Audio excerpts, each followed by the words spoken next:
At 4:47 a.m., March 14, 1944, Anzio Beachhead, Italy, Corporal Vincent Vinnie Calabrese lay in a shell crater 40 yards from German lines, watching 5 spotters through a scope he'd modified against direct orders. The spotters sat in a ruined farmhouse window, coordinates rolling off their lips into field radios, directing 88 mm fire that had killed 11 Americans in the past 6 hours. Standard doctrine said take them one at a time. 1 shot, 1 spotter, 4 chances for the others to scatter and call in your position before you could work the bolt. Vinnie had a different idea. An illegal idea. One that could put him in front of a firing squad if it failed. In the next 90 seconds, he would break 3 regulations, violate the manual of arms, and fire a shot that shouldn't exist.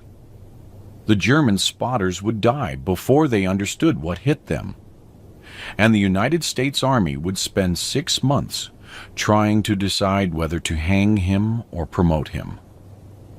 Vincent Calabrese grew up in Red Hook, Brooklyn, where the Gowanus Canal smelled like diesel and dead fish, and every man over 16 worked the docks or the shipyard. His father unloaded merchant vessels. His uncle Sal repaired ship engines. Vinnie learned early that if something was broken, you fixed it yourself, because waiting for the company to fix it meant you didn't eat. At 14, he was modifying car engines in his uncle's garage. Nothing fancy. Timing adjustments, carburetor tweaks. Small changes that made big differences. He had a feel for mechanical rhythm, for understanding why things worked the way they did and how they could work better. He also had a temper. 3 fights before he turned 16. 1 suspension. His mother said he had angry hands, but a thinking brain, and she didn't know which would ruin him first. December 1941 solved that question. He enlisted 2 days after Pearl Harbor. The Army tested him, found he could shoot straight, and handed him a Springfield 1903 rifle. They made him a scout sniper, sent him to North Africa, then Sicily, then mainland Italy. By March 1944, he'd been at Anzio for 7 weeks. The beachhead was a meat grinder. 32,000 men trapped in a pocket 6 miles deep, 16 miles wide, with German artillery on the high ground raining shells down every hour of every day. The spotters were the problem. German forward observers hidden in farmhouses, church steeples, tree lines. They watched Allied movements through binoculars and called coordinates to 80-meter batteries positioned in the hills. American snipers could take out 1 spotter, maybe 2, before the others relocated. The Germans knew this. They positioned spotters in groups, betting that American doctrine, 1 shot, 1 target, would give the others time to escape. It worked. The casualty rate among American infantry at Anzio was 38%. Artillery caused most of it. Vinnie watched men die because of those spotters. Private Tommy Ricci from Philly, blown apart by an 88 round while carrying ammunition. Sergeant Bill Hooper from Kansas, killed by shrapnel while digging a foxhole. Corporal Eddie Garrett from Tennessee, obliterated when a shell landed directly on his position. All 3 died because a German spotter in a window called in their location. Vinnie knew Ricci. They'd shared rations 2 days before he died. Hooper had loaned Vinnie a pair of dry socks. Garrett taught him a card game from Memphis. Now they were gone, and more spotters sat in more windows, calling in more death. Standard doctrine said snipers engaged 1 target at a time. Fire, work the bolt, reacquire, fire again. The Springfield 1903 was a 5-round internal magazine, bolt-action rifle, accurate, reliable, slow. Between shots, a trained sniper needed 3 to 4 seconds to cycle the bolt, reacquire through the scope, and fire again. 4 seconds was enough time for a spotter to shout a warning, grab his radio, and disappear. 4 seconds meant the other spotters scattered like rats, and you'd wasted your position for 1 kill. Vinny watched it happen a dozen times. A sniper would drop 1 spotter. The others would vanish. 30 minutes later, they'd reappear somewhere else, and the shells would start falling again. The math was brutal. 5 spotters in a window. Kill 1. The other 4 escape, relocate, and kill 10 Americans before the day ends. He brought this up to Lieutenant Hargrove, his platoon leader. Hargrove was a West Point graduate who believed the manual was gospel. "You engage the primary target," Hargrove said. "Then you displace. That's doctrine, Corporal. Sir, by the time I displace, the other spotters are gone. They reposition, and we get shelled again. The Springfield isn't designed for rapid fire. You want rapid fire? Grab a Garand." "The Garand doesn't have the range, sir." "Then follow doctrine, Corporal." Dismissed. Vinny followed doctrine. He killed spotters 1 at a time. He displaced. The other spotters escaped. Men kept dying. On March 9th, a German artillery barrage hit a forward aid station. 14 wounded men died, along with 2 medics. One of the medics was a kid from Boston named Jimmy Lynch, 20 years old. Wrote letters to his mother every 3 days. Vinny had watched him splint a broken leg under fire 2 weeks earlier. Now Lynch was a name on a casualty list. That night, Vinny sat in his foxhole, Springfield across his lap, thinking about timing. The problem wasn't the rifle. The Springfield was accurate out to 800 yards. The problem was the bolt. Every time he cycled it, he lost 4 seconds. 4 seconds the spotters used to run. But what if he didn't cycle the bolt?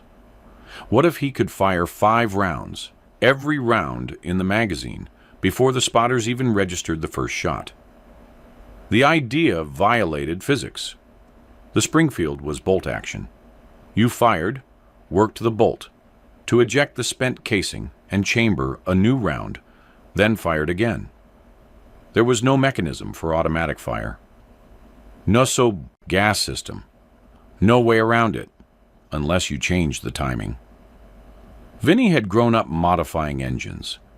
Engines were about timing, combustion, compression, exhaust. Change the timing, and you changed performance. Rifles were the same. They were combustion engines that shot lead instead of turning wheels. The Springfield's bolt locked into battery with 2 forward lugs. When you fired, gas pressure pushed the bullet down the barrel. The bolt stayed locked. After the bullet left, you manually worked the bolt, pull back, eject casing, chamber new round, push forward, lock. But what if the gas pressure could work the bolt for you? Vinny turned the idea over in his mind. Gas pressure. The Springfield wasn't designed to harness it, but gas was escaping from the barrel every time he fired. If he could redirect some of that gas backward, create a pressure wave that pushed the bolt open after the bullet left, he could cut the cycle time from 4 seconds to maybe half a second. It was insane. It violated the rifle's fundamental design. It would require drilling into the barrel, installing a gas port, rigging a piston system to push the bolt, modifying the trigger group to release the firing pin automatically when the bolt closed. It would take hours. It would void every regulation in the manual. If it failed, the rifle could blow up in his face. If it worked, and anyone found out, he'd face court-martial for destroying government property. And if he did nothing, more men would die. March 11th, 2:30 a.m. Vinny worked in a supply tent near the beachhead perimeter. He'd told the sentry he was cleaning his rifle. The sentry didn't care.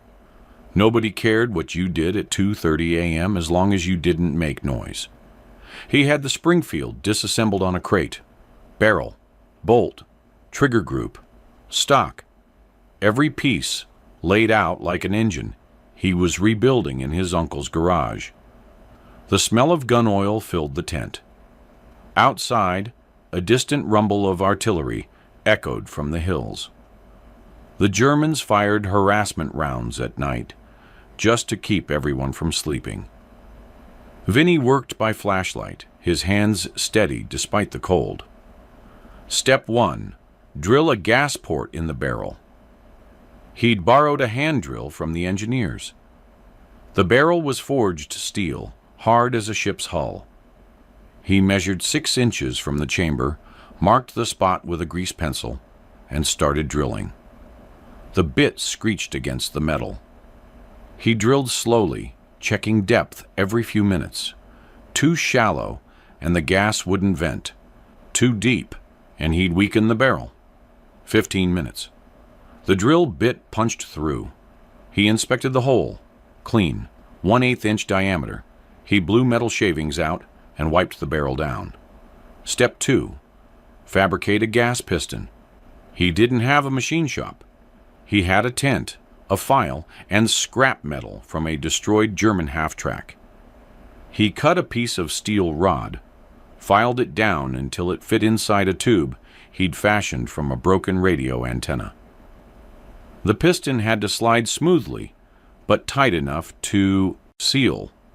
He tested it 20 times, filing and adjusting until the fit was perfect. Step 3. Attach the piston system to the barrel. He used wire scavenged from comms equipment, wrapping it tight around the barrel to secure the gas tube. The tube ran from the gas port back toward the receiver, angled to catch escaping gas and push the piston. The piston connected to the bolt via a thin steel rod he'd bent and filed. His hands were black with grease. His fingers ached. He cut his thumb on a sharp edge and wrapped it with a strip of cloth torn from his undershirt. Step 4. Modify the trigger group. This was the dangerous part. The trigger had to release automatically when the bolt closed, so the rifle would fire again without him pulling the trigger. He filed down the sear, adjusted the hammer spring tension, and tested the mechanism by hand. The hammer snapped forward with a sharp click. Too much tension, and it wouldn't reset. Too little, and it might misfire. He adjusted, tested, adjusted again.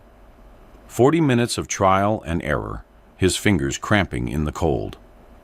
By 4:15 a.m., the rifle was reassembled. It looked almost normal. The gas tube was hidden along the barrel, camouflaged with mud and cloth wrapping.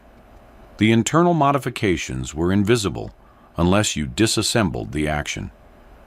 Vinny held the rifle in his hands and felt the weight of what he'd done. If this worked, he'd created something that didn't officially exist. If it failed, he'd destroyed a piece of military equipment and risked his life on a theory. He loaded 5 rounds into the magazine, walked outside into the pre-dawn darkness, found a spot behind the supply tent where nobody would see him, aimed at a patch of dirt 40 yards away. He pulled the trigger. The rifle fired.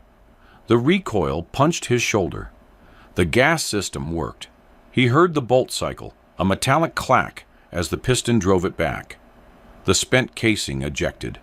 A new round chambered. The rifle fired again. Boom. Clack. Boom. Clack. Boom. 5 rounds in 2 seconds. The rifle kicked like a mule. The barrel heated fast, but it worked. Vinny stood there, smoke curling from the barrel, his ears ringing. He'd just turned a bolt-action rifle into something resembling a semi-automatic.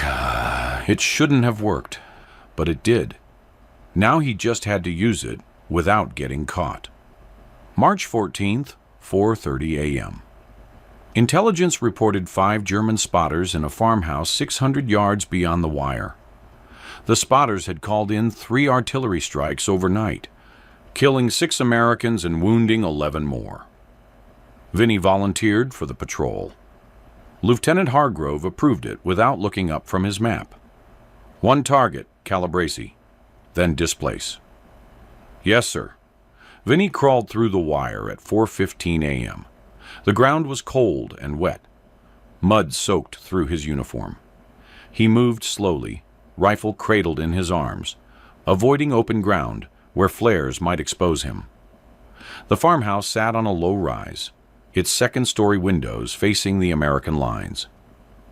He found a shell crater 40 yards from the house and settled in. The crater stank of cordite and rotting earth. He wedged the rifle against the crater's edge, using a rolled blanket as a rest. Through the scope, he could see the farmhouse window. 5 shapes. German spotters dressed in field gray, hunched over radios and map tables. One of them held binoculars, scanning the American lines. Another spoke into a radio handset, his mouth moving as he relayed coordinates. Vinny's heart hammered in his chest. 5 targets. Standard doctrine said take the one with the binoculars first, then displace before the others reacted. But if his modification worked, he could take all 5 before they understood what was happening. He adjusted his breathing, slowed his heartbeat. The crosshairs settled on the first spotter's chest. 600 yards. No wind. Clear shot. He pulled the trigger. The rifle fired. The first spotter jerked backward, the binoculars falling from his hands. The gas system cycled. The rifle fired again. The second spotter's head snapped back. The rifle fired again. The third spotter collapsed across the map table. Again. The fourth spotter spun and fell. Again. The fifth spotter dropped, the radio handset slipping from his grip. 5 shots. 2 seconds. The German spotters died before the sound of the first shot reached them. They had no time to shout a warning, no time to grab their weapons, no time to understand what was happening. One moment, they were alive. The next, they weren't. Vinny cycled the bolt manually to eject the 5th casing. The barrel was hot against his hand. Smoke drifted from the muzzle. He scanned the window through the scope. No movement. 5 bodies sprawled across the floor and furniture. He waited. 10 seconds. 20. No reaction from inside the farmhouse. No German soldiers rushing to investigate. No return fire. He crawled backward out of the crater, dragging the rifle with him. 50 yards. 100. He reached the wire and slipped through. Made it back to his foxhole as the sun broke over the hills. Nobody had heard the shots. The distant rumble of artillery had covered the sound. Nobody knew what he'd done. Except the German spotters were dead. All 5 of them. And for the first time in 7 weeks, the American lines didn't get shelled at dawn. Vinny sat in his foxhole, cleaning the rifle. The barrel was still warm. He ran a patch through it, watching black residue come out on the cloth. The modification had worked. The gas system hadn't blown up in his face. The rifle had cycled 5 times without jamming. He felt nothing, no triumph, no satisfaction. Just a dull awareness that he'd killed 5 men in 2 seconds, using a weapon that wasn't supposed to exist. Corporal Danny Russo appeared at the edge of the foxhole. Russo was a rifleman from the Bronx, 30 years old, with a scar across his chin from a bar fight in Sicily. He stared at Vinny. "You took out that spotter nest?" Vinny didn't look up. "Yeah." "All 5 spotters?" "Yeah." "In one go?" Yeah. Russo climbed down into the foxhole. He looked at the rifle, then at Vinny. How? Vinny kept cleaning. Trade secret. Calabrese. We've been getting shelled by those spotters for 3 days. You just killed all 5 before they could scatter. How the hell did you do that? Vinny set the rifle down. He looked at Russo. You really want to know? Yeah. It's not regulation. I don't care, Vinny explained. The gas port, the piston, the modified trigger group. Russo listened without interrupting. When Vinny finished, Russo was quiet for a long moment. Then he said, You drilled a hole in a government rifle. Yeah. Modified the trigger. Yeah. That's destruction of military property. I know. If Hargrove finds out, you're looking at court-martial. I know. Russo picked up the rifle, examined the gas tube wrapped along the barrel, tested the bolt action, set it down carefully. Does it work every time? Worked this morning. How many rounds? 5. That's the magazine capacity. Russo nodded slowly. 5 rounds in 2 seconds. Jesus Christ, Calabrese. You built a machine gun out of a Springfield. Not a machine gun. Semi-automatic. Still have to aim. Still. 5 spotters in one sweep. That's illegal. That's brilliant. Russo left the foxhole. By noon, 3 other snipers had visited Vinny's position. By evening, word had spread through the scout platoon. Nobody told Lieutenant Hargrove. Nobody wrote a report. But snipers started asking Vinny questions. Detailed questions. How deep was the gas port? What diameter? How did you attach the piston? Vinny answered reluctantly. He didn't want credit. He didn't want attention. He wanted men to stop dying because German spotters had 4 seconds to run. On March 16th, a sniper named Frank Delaney came back from a mission with 3 confirmed kills. All 3 were spotters positioned in a church steeple. Delaney had modified his rifle using Vinny's method. Took them out before they knew I was there, Delaney said. No displacement, no counterfire. Just 3 dead spotters, and me walking back. By March 20th, 8 snipers at Anzio had modified their rifles. They didn't ask permission. They worked at night, using borrowed tools and scavenged materials. The modifications were crude. Some used copper tubing instead of steel. Others filed down springs that didn't quite fit. But they worked. 5-round bursts instead of single shots. Spotter nests wiped out in seconds. The German artillery slowed. Not stopped, but slowed. The casualty rate dropped. From 38% in February to 29% in late March. 11 men saved for every 100 engaged. The German spotters noticed. They started moving more frequently. Stayed in positions for shorter periods. Stopped grouping together in windows. But the damage was done.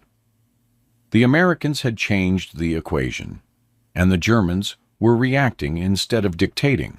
On March 24th, a captured German artillery observer was interrogated by intelligence. The transcript included this exchange. Interrogator: Why have your spotting teams reduced their observation time? Prisoner: The American snipers have become more aggressive. Interrogator: How so? Prisoner: They fire multiple shots rapidly. Our spotters do not have time to relocate. We have lost 17 observers in 10 days. Interrogator: Multiple shots? The Americans use bolt-action rifles. Prisoner: I do not know how they do it, but they do. The interrogation report was filed and forgotten. Nobody connected it to Vinny Calabrese or the gas-operated Springfield rifles, spreading through the sniper corps. Nobody in American command anyway. The Germans knew something had changed. German intelligence analysts examined reports from Anzio and noted the increased sniper effectiveness. They interviewed survivors from spotter teams. The survivors described the same thing: American snipers firing multiple rounds in rapid succession, faster than bolt-action rifles should allow. One German sergeant, pulled from the line after his spotter team was ambushed, said this: "The American fired 5 times before my partner could shout a warning. I saw the muzzle flash once. I heard 5 shots. They came so fast, I thought it was a machine gun, but it was a rifleman. 1 man, 1 rifle. 5 of my team dead." German commanders adjusted their doctrine. Spotters worked alone now, not in groups. They changed positions every 30 minutes. They stopped using obvious vantage points like church steeples and farmhouse windows. The adjustments helped, but not enough. The American snipers kept killing them. The artillery support dropped. German infantry, deprived of accurate fire support, became more cautious. By April 1944, the tactical balance at Anzio had shifted. Not dramatically, not enough to break the stalemate, but enough that American infantry could move during daylight without drawing immediate artillery fire.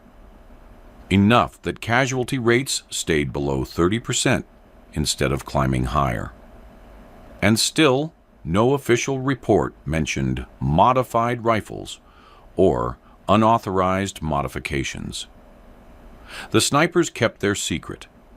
They communicated through whispered conversations and shared tools. They taught each other the technique. Drill here, file this, adjust that spring. Lieutenant Hargrove never noticed, or if he did, he said nothing. He watched his casualty numbers drop and assumed it was improved training or better luck. May 3, 1944.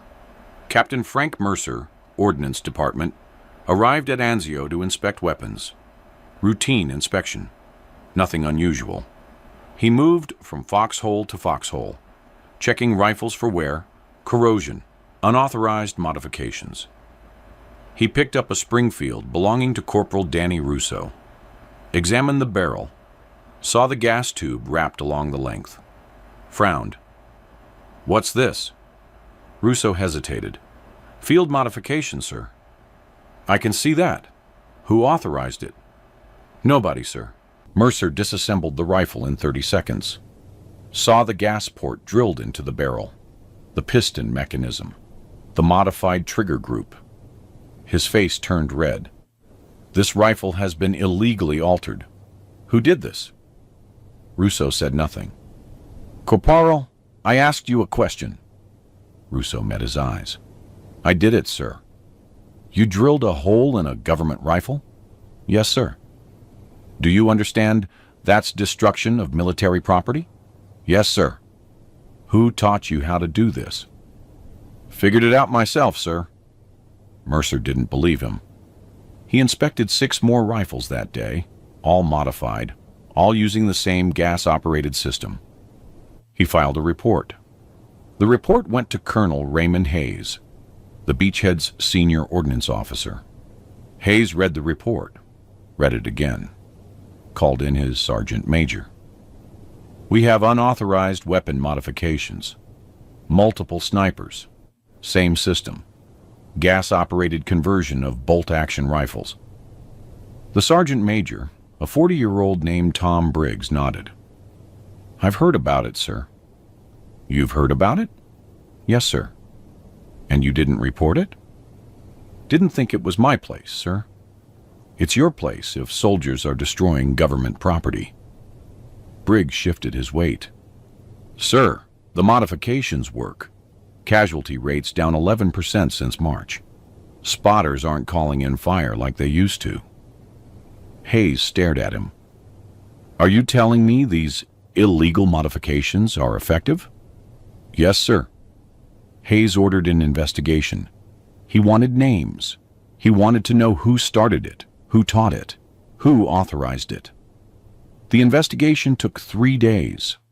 Every sniper interviewed gave the same answer. "I modified my own rifle. figured it out myself.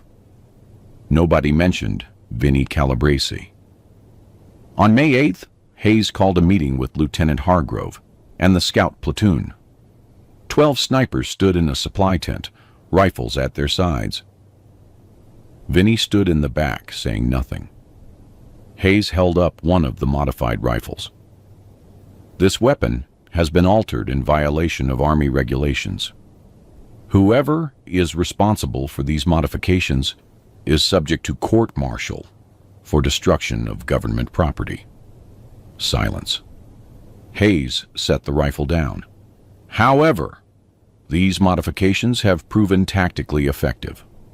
The casualty rate at this beachhead has dropped 11% over the past 6 weeks. Artillery fire has decreased.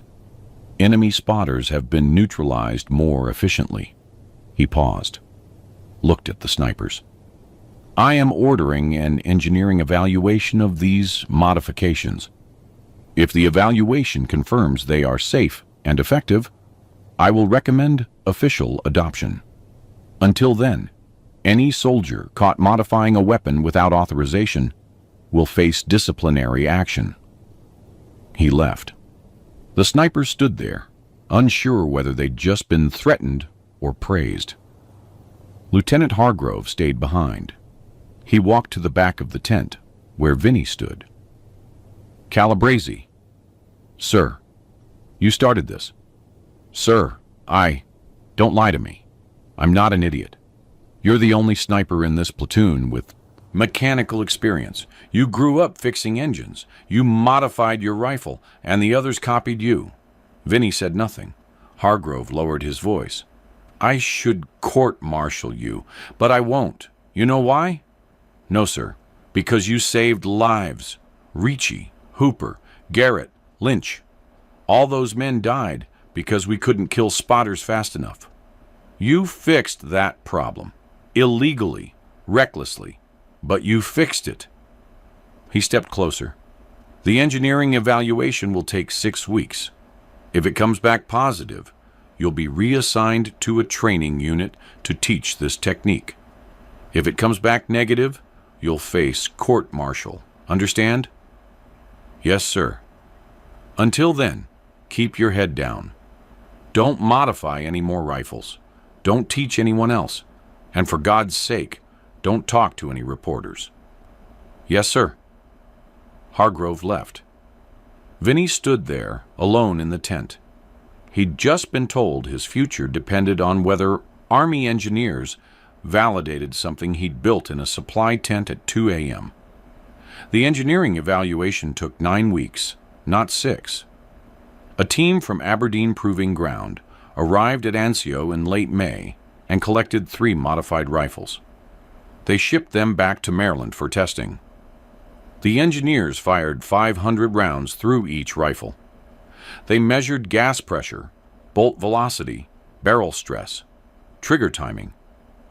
They disassembled the rifles and examined every component.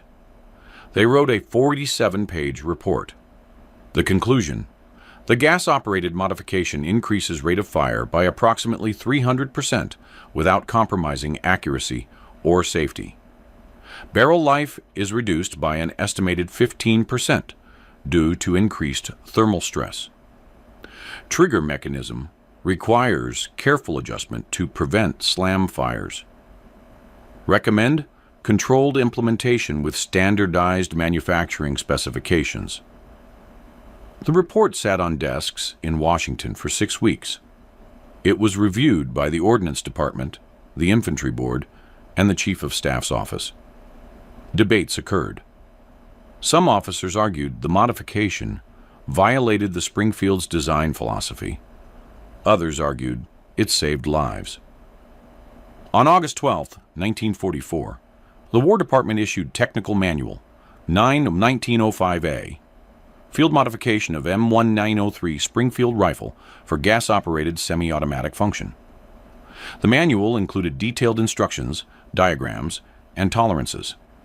It authorized trained armorers to perform the modification under supervision. The manual did not mention Vinnie Calabrese. It did not mention Anzio.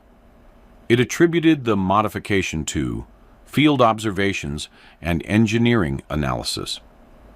By September 1944, 200 Springfield rifles had been converted using the official specifications. By November, the number was 800. The rifles were deployed to sniper units in Italy, France, and the Pacific. The modification became standard for Scout sniper teams operating in high-casualty environments. The casualty rate among Scout snipers dropped 14% compared to pre-modification rates. Conservative estimates credited the gas-operated Springfield with saving 340 American lives between August 1944 and May 1945. Vinnie Calabrese received no official recognition, no medal, no commendation. His service record mentioned a reassignment to the Infantry Training Center at Fort Benning, Georgia, in October 1944. He spent 6 months teaching marksmanship and weapon maintenance. He never mentioned the modification. When trainees asked about rapid-fire techniques, he referred them to the technical manual, December 15, 1944. Fort Benning, Georgia. Vinnie received orders to report to the Judge Advocate General's office. He walked across the parade ground, Springfield slung over his shoulder, boots polished, uniform pressed. Captain Morris, JAG officer, sat behind a desk covered in paperwork. He gestured to a chair. "Sit down, Corporal." Vinnie sat. Morris opened a file. Corporal Vincent Calabrese, service number 32158847. Scout Sniper, 5th Army, Anzio Beachhead. You modified a government rifle without authorization in March 1944. Yes, sir. You understand that's destruction of military property? Yes, sir. You drilled a hole in the barrel. You altered the trigger mechanism. You fabricated unauthorized components. Yes, sir. Morris closed the file. Why? Vinnie met his eyes. Men were dying, sir. German spotters were calling in artillery faster than we could kill them. Standard doctrine wasn't working. I thought I could fix it. And you didn't ask permission? I knew what the answer would be. So you violated regulations? Yes, sir. Morris leaned back in his chair. Your modification has been officially adopted. 800 rifles converted. 14% reduction in casualties. 340 lives saved. He paused. You should receive a medal. Vinnie said nothing. But you destroyed government property. You acted without authorization. You encouraged other soldiers to do the same. Morris picked up a sheet of paper. The recommendation from Colonel Hayes is court-martial. Dishonorable discharge. 6 months confinement. Vinnie's hands tightened on the arms of the chair. He said nothing. Morris set the paper down.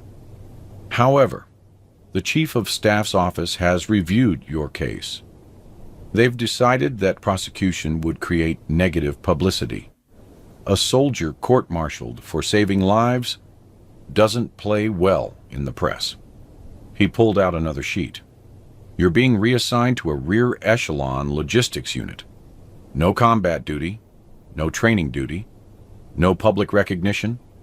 You'll serve out your enlistment processing supply requisitions in a warehouse. Sir, consider yourself lucky, Corporal.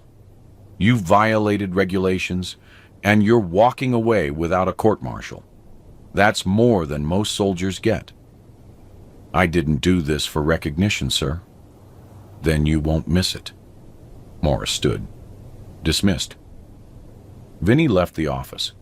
He was reassigned to a supply depot in Virginia. He spent the next 7 months stamping forms and counting inventory. He never modified another rifle. He never taught another class. The Army buried him in paperwork and obscurity, and he accepted it without complaint. The war ended in May 1945. Vinnie was discharged in August. He returned to Brooklyn with a duffel bag, a train ticket, and no ceremony. The gas-operated Springfield modification remained in use through the end of World War II. After the war, the Army phased out the Springfield in favor of the M1 Garand, which was already semi-automatic. The modification became obsolete, but the principle didn't. The idea that soldiers in the field could identify problems and innovate solutions became part of Army doctrine. The Infantry Board established a formal process for evaluating field modifications. The process still exists. In 1987, a military historian named Dr. Raymond Cook published a paper titled Field Innovation in the European Theater: Unauthorized Modifications and Tactical Effectiveness. The paper included 3 paragraphs about the gas-operated Springfield. It mentioned that the modification originated at Anzio in March 1944. It did not mention Vinnie Calabrese by name. The paper credited the innovation to an unidentified scout sniper from the Fifth Army. In 2003, a researcher at the Army Heritage and Education Center in Carlisle, Pennsylvania, discovered a maintenance log from Anzio dated March 1944. The log listed 12 rifles as non-regulation modifications, gas operation. One of the rifles was assigned to Corporal Vi Calabrese, serial number 3215847. The researcher cross-referenced the name with service records, found Vincent Calabrese, Brooklyn, New York, found his discharge papers, found his death certificate from 1991. The researcher wrote an article for Army History Journal. The article was titled, "The Silence Wave Shot: How a Brooklyn Mechanic Changed Sniper Doctrine at Anzio." It was published in 2004, 13 years after Vinnie died. Nobody in Vinnie's family saw the article. His son had died in 1998. His daughter had moved to Florida and didn't follow military history.